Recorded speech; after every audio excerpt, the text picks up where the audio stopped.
afternoon, everyone, and welcome to Stock Market Today. You have Alyssa Corum and Ed Carson here, filling you in on the action today. So we had the rally stall a little bit, Ed, and we're going to take a look at a couple of interesting interesting movers underneath the surface. What do you have for us? Yeah, we're going to take a look at Lam Research, United Airlines, and Idexx Labs, all doing different things today. Yes, so lessons to be learned from each of them.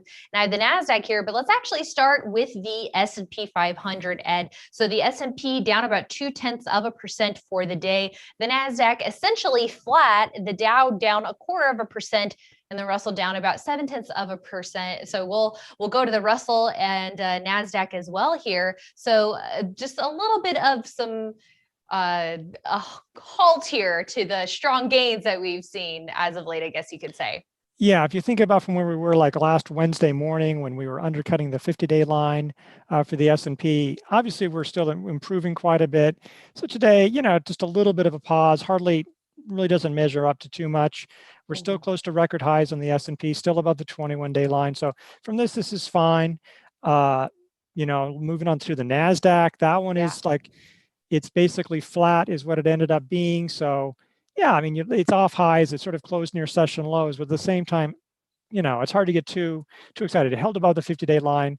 As long as it sort of continues to trend up, this was nothing that big of a deal. I think this is also just showing the need for an incremental moves into the market because you just don't know, different sectors will come in and go. And so, you want to be paying attention to it to jump on some of these things when they present themselves, but not to get too excited because it's still a rally under pressure. Exactly. Don't want to be pushing all those chips in right when you see the NASDAQ clearing the 50-day line. So still early in the week, we'll have to see. And also some resistance for small caps at the 50-day. Yeah, I mean, that was disappointing. You'd like to see that get above. That's been the laggard. You can see how that relative strength line has really lagged over the past couple of months now after leading for quite a while. I think the financials were hit. Treasury yields fell, and that's pressured a lot of the financials that like those wide treasury spreads. And also energy stocks came down, and it's not exactly clear why they came down because I think oil prices were flat, but energy stocks came down, and there's a lot of those stocks in the Russell 2000. And as you see, the 10-year yield down for 4 straight days, sort of aside from that one blip down, it's sort of getting near sort of the recent lows, and that's just going to pressure the financials. That's right. Well, this week we've been highlighting the renewed strength in the chip equipment group. So looking today at Lam Research, up about 0.9% for the day. So finishing off highs, but extending its gains after clearing a trend line here. And it was able to get back above its 50-day line after falling below that level for a little bit, but it's on its way to highs. Yeah, and we've talked about a lot of them, including Applied Materials, and there's others out there. So there's a lot to choose from in that front, which is a nice sign that the chip gear group seems to be bouncing back. It's still in range from the 10-week line. It's like only like 2% above the 10-week line. It's still pretty close to that trend line. So what you could do still, you could have bought it yesterday, but you could still buy it now. Buying it off of that 10-week, maybe you take an early entry, a small position again, because you don't know if it's going to reverse, and you'd have another consolidation. You could buy a little bit now and then wait till it gets up to a real breakout and buy off of that to fill out a position. Also, at that point, if it does do that, chances are the NASDAQ and the market is sort of picking up steam and you maybe feel a little more confident. Hey, I want to build exposure. So that would be one way to play this. And it's just nice to see because it's such an important sector.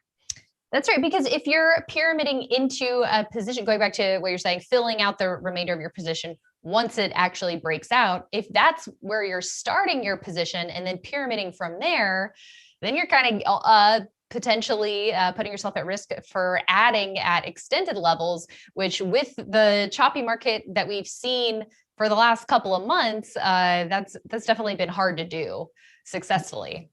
Yeah, it's just that sector rotation and choppiness. It's just the moment things break out, it seems like you're at the top of a wave and you just roll right over.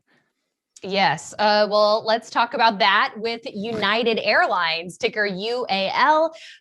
This group was looking so strong this morning, but really faded by the end of the day. United finishing up about 1.5%. So you can see here just a very strong move right at the beginning of the session. United wasn't alone, but then really receded from there and closing all the way at its lows of the day, Ed.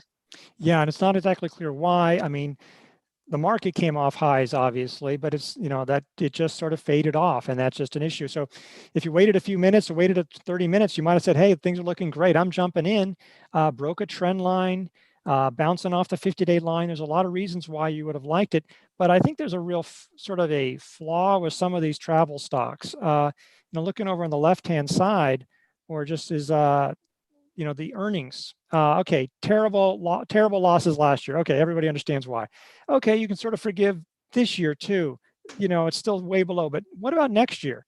Next year, the earnings are at 260, the estimate, and well, that's nowhere near what we had before the pandemic. So, yeah, we're not at pre-pandemic levels, but how much further do you suspect you'd go? I mean, there's other stocks like a Caterpillar or a Ford that are basically going to get back close to pre-pandemic levels this year. So I mean, just those kind of things is like with the travel stocks, the sort of reopening play, it's not necessarily clear how much further they can go unless with that earnings picture.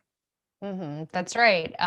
Even on just the hopes of Yeah. the economy reopening and investors making their bets that way, if the numbers aren't actually measuring up, that's a very good point.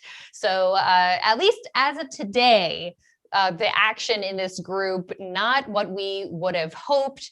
It would have been nice, of course, to see United really closing near its highs of the day. That would give us a little bit more confident that if you're putting your money to work in this group, that would give you a little bit more confidence.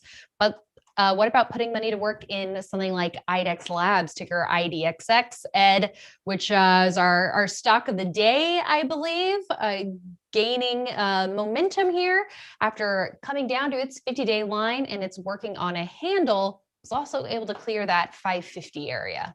Yeah, sort of moving up there. I mean, I think that there hasn't been a lot of volume on the upside. Like since it came to the bottom of its base, there aren't really any good updates. So that's a little worrisome. The RS line is lagging a little bit. Maybe on a breakout, you could at least get above the handle high kind of situation. But there is a really long uptrend, either on a weekly or a monthly chart. This is a long-term leader, and you can see that's okay from that perspective. Yeah, it's had a little dip in the RS line, but there's a long track record where you own this stock and you are really outperforming the S&P. The earnings growth has picked up, the sales growth has picked up. We talked about earnings on the other side. It's like earnings rose last year and are going to continue to rise. There's a reason why, steady earnings growth. So there's reasons to like this stock, and just to see how that's going. Obviously, the RS line rose today with the market coming down. Nothing like a 1% gain with the market down to start getting just a little bit of upside on that front. That's right. And so with it being a long-term leader, you don't necessarily need to wait for this one to break out of the cup with handle. We like buying long-term leaders, closer to their 10-week lines. This one's about 5% above that level. Yeah, you could buy it here, and maybe it's getting awfully close to the buy point. So I wouldn't, that would be a place where you could fill it out. Obviously, if you're doing it as a long-term leader, but buying it off the 50-day line would have made a lot of sense. Like maybe when it cleared the 21-day or something along there, like on that day, yeah, when it's sort of breaking a trend line. But it's it's still, as a position trade, it's going to be still fairly reasonable to be buying it off of a breakout. All right. Well, we'll have to see if it can power above that level with some volume on the upside coming into it. That'd be good to see, or if it hits resistance there. But a lot to like about IDXX. Ed, thank you so much for that. And thank you all for tuning in. We're going to continue the conversation tomorrow morning on IBD Live. So we hope you join us. Our daily morning live stream is lots of fun. There's always something to talk about, always something going on, special guests joining us, but we're talking about actionable trade ideas, portfolio management strategies, and overall market conditions, which we know, Ed, can change very fast. Yes, they can. All right. Thanks for tuning in. We'll see you tomorrow, everyone.